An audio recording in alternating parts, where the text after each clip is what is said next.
speaking on influence. Let's welcome Brendan Gentili.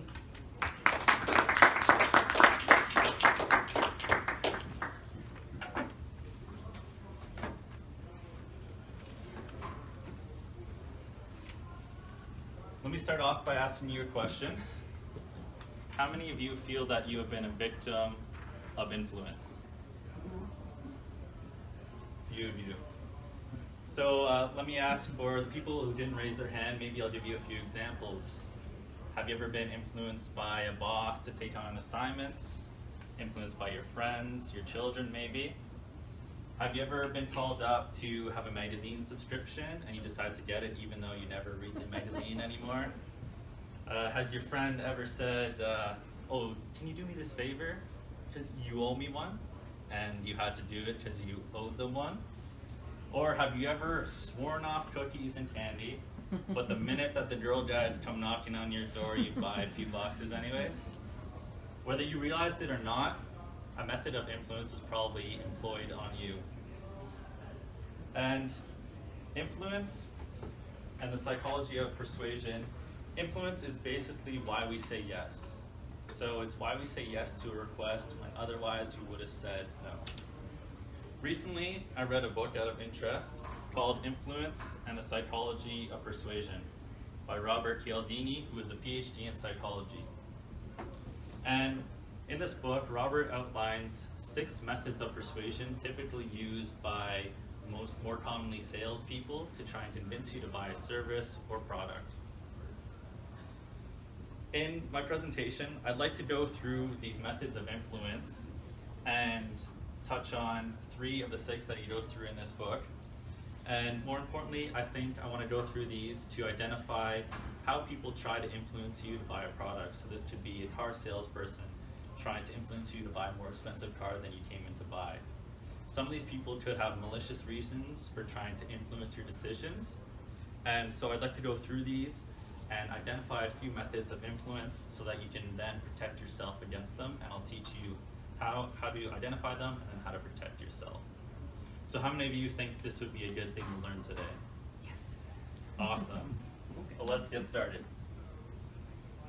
Many grocery stores, this is especially predominant in the Costco grocery store, have free samples at the end of the aisles. So as innocent as these may look, has this ever happened to you where you've tasted a free sample and you liked it, you didn't love it, but you decided to buy the product anyways because you felt bad? Maybe the nice elderly lady who gave it to you kind of made you feel that you owed her one, so you decided to buy the product anyways. Well, let me tell you, this is the first method of influence that has just been used on you, and this is called reciprocation. Now what this entails is someone giving you something and then enacting a feeling of indebtedness onto you such that you owe them something back. How to defend against this is to recognize when an offer was designed only for a return favor.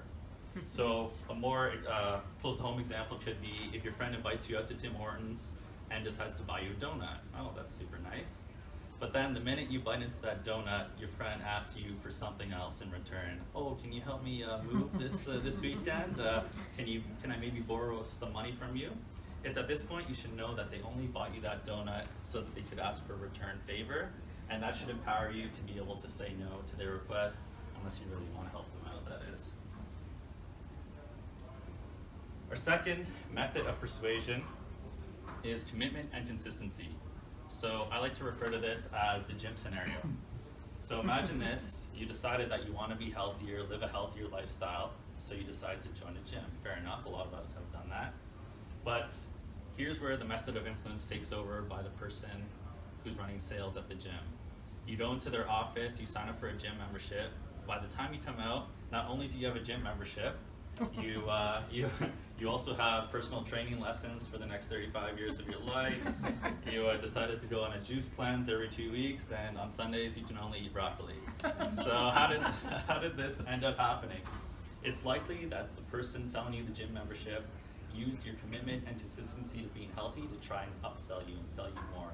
So they might have said, oh, you want to be healthy, don't you? Yes, I do. Well, then you should sign up for these other services, such as personal training, that you didn't necessarily want when you stepped into their office.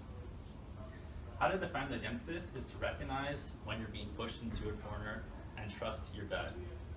Basically, your gut will tell you when someone is trying to play on your commitment and consistency that you committed to earlier to try and get you to buy more and to basically buy services that you don't necessarily need or want. Finally is the buffalo example. So not far from here is a place called Head Smashed In Buffalo Jump, if I'm not mistaken. And that place is famous because it's a cliff where basically buffalo were hunted in such a way that they're forced to run off the cliff. So what happens with the buffalo is that the leaders run such to a point where they reach the edge of the cliff, and before they can stop, they end up running off the edge of the cliff. The other buffalo in the group never stop to look up ahead of them. They only look beside them at their friends in the herd.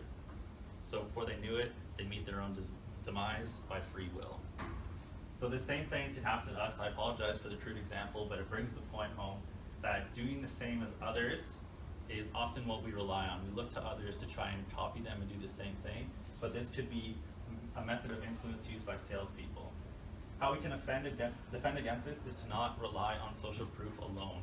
Don't only look at other people for examples, try and remember what's important to you. In this presentation, I've gone through 3 of the 6 principles of persuasion found in this book. If you found it interesting, I would encourage you to go ahead and take a read in this book yourself. After all, I gave you this presentation, so now it would be nice of you if you went and did me a favor and read the book. That's reciprocation. You also said at the beginning of my presentation, when I asked you if you wanted to learn more about these techniques, I believe all of you raised your hand. Commitment and consistency. Wow. And finally, I'm sure everyone in this room is going to read it. I've read it, and some of your friends will read the book as well, and that's social proof. Did I convince you?